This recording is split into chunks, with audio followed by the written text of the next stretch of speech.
तात्पर्य यह है कि चाहे जिस दृष्टि से देखिए, समर्थ छोटे बड़े सभी विषयों के उद्भट विद्वान और परम ज्ञाता थे। वे सभी विद्याओं और कलाओं के पूर्ण थे, कलाओं से परिपूर्ण थे और संसार के इस प्रकार के पूर्ण पुरुष देवता और अवतार माने जाते हैं। ऐसे ही महापुरुषों के उपदेश और शिक्षाएं छोटे बड़े, शिक्षित अशिक्षित, स्त्री पुरुष और बाल वृद्ध सबके काम की होती है। श्री समर्थ के इन उपदेशों और शिक्षाओं आदि का महत्व इसलिए और भी अधिक हो जाता है कि वे बहुत ही तौली हुई और विचारपूर्ण, और उनमें की अधिकांश बातें स्वयं श्री समर्थ की अनुभव की हुई होती हैं। गुरुदेव ने कई अपने प्रवचनों में और वक्तव्यों में बताया है कि एक आदर्श जो आचार्य गण होते हैं, या मुख्य रूप से अगर शंकराचार्य की बात करें तो उनका मुख्य कार्य क्या है। आचार्य के रूप में उनका मुख्य कार्य होता है कि जो कालक्रम से विलुप्त ज्ञान विज्ञान है उसको जो है अपने तपोबल के द्वारा पुनर्उद्भाषित करना, और एक उनकी भाषा में तो मुझे नहीं याद है, मगर एक उनका आता है कार्य जो उन्होंने बताया है कि सिस्टमेटिकली उसको कहते हैं वो सूत्र शैली में देना।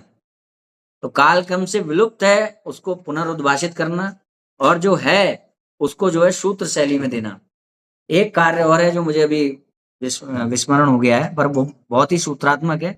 तो कुछ वही भाव यहाँ पर भी आ रहा है श्री समर्थ रामदास जी की तौली हुई चीजें, जैसे उन्होंने सूत्रात्मक शैली में, जैसे गुरुदेव भगवान ने कितने सरलता से सूत्रात्मक शैली में बता दिया कि जीव की चाह का जो वास्तविक विषय है उसी का नाम सच्चिदानंद स्वरूप परमेश्वर है, उसी का नाम भगवान। ये सूत्रात्मक शैली कहते हैं। सिद्धांत समझ में आ गई, बहुत लंबी चौड़ी बातें नहीं करनी पड़ी। मेरे जानकारी में एक व्यक्ति थे जो इस्कॉन के बहुत प्रबल प्रचारक थे, और वो मेरे को सदैव पेन कॉपी लेकर के कृष्ण का एक्सपेंशन ये है, कृष्ण का एक्सपेंशन वो है, ये सब बातें बताने का प्रयास करते थे। एक बार उन्होंने मुझसे मेरी, क्योंकि मैं गुरुदेव का अनुसरण कर रहा था उन दिनों, और उनको सुनता था, उनकी चीजें पढ़ता था, उनकी बताई हुई चीजों को करने की कोशिश करता था। तो उन्होंने एक दिन मेरी योग्यता का आंकलन करने के लिए मुझसे पूछ लिया कि बताओ अच्छा तुम धर्म क्या है।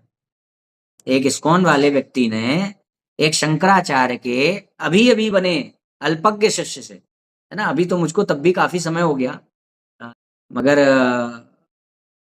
उस समय जब मैं नवीन था उस रास्ते में और अल्पज्ञ था, बहुत कम सुन पाया था गुरुदेव, उस समय एक वरिष्ठ सीनियर व्यक्ति इस्कॉन का पूछ रहा है। उस समय मुझे ये दिशा भी प्राप्त नहीं हुई है कि मुझे अपने जीवन में धर्म के लिए ही समय बिताना है, ये भी नहीं है। एक गृहस्थ व्यक्ति जिसके उद्देश्य में यही है कि मकान कैसे बनना है, या मकान बनना ना भी हो तो अपने जीवन को देखना है, दाल भात का इंतजाम कैसे करना है, रोटी कपड़ा और मकान, इन सब में पूरा ध्यान है। उस समय पर शंकराचार्य के एक अल्पज्ञ, एक अभी अभी नवीन शिष्य से एक इस्कॉन के 7-8-10 साल पुराने अनुगामी ने प्रश्न किया, अच्छा बताओ धर्म क्या है।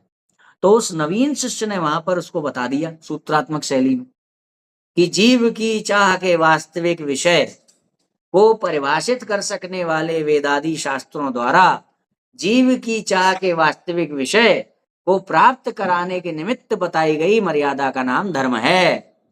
और जो वो इस्कॉन का अनुगामी था, पेन कॉपी लेके एक्सपेंशन बता रहा था, उसका मुंह इतना बड़ा खुल गया, ये क्या था।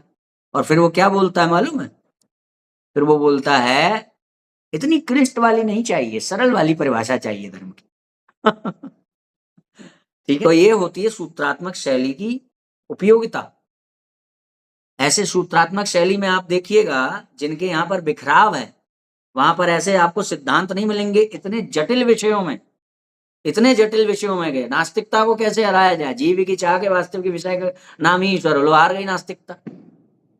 विधर्मी ईश्वर को कैसे, बाधित ईश्वर को कैसे हराया जाए, ईश्वर वही है जो कुछ भी कर सकता है, लो हार गया विधर्मी नास्तिक। विधर्मी ग्रंथों को कैसे हराया जाए कि ईश्वर के विषय में केवल वही शास्त्र प्रमाणिक जिन्हें ईश्वर ने भी ना रचा हो, अपौरुषेय ग्रंथ। तो ये होता है सूत्रात्मक शैली में ज्ञान विज्ञान को फैलाना, प्रचारित करना। तो उसी को यहाँ पर कहा जा रहा है तौली हुई, विचारपूर्ण।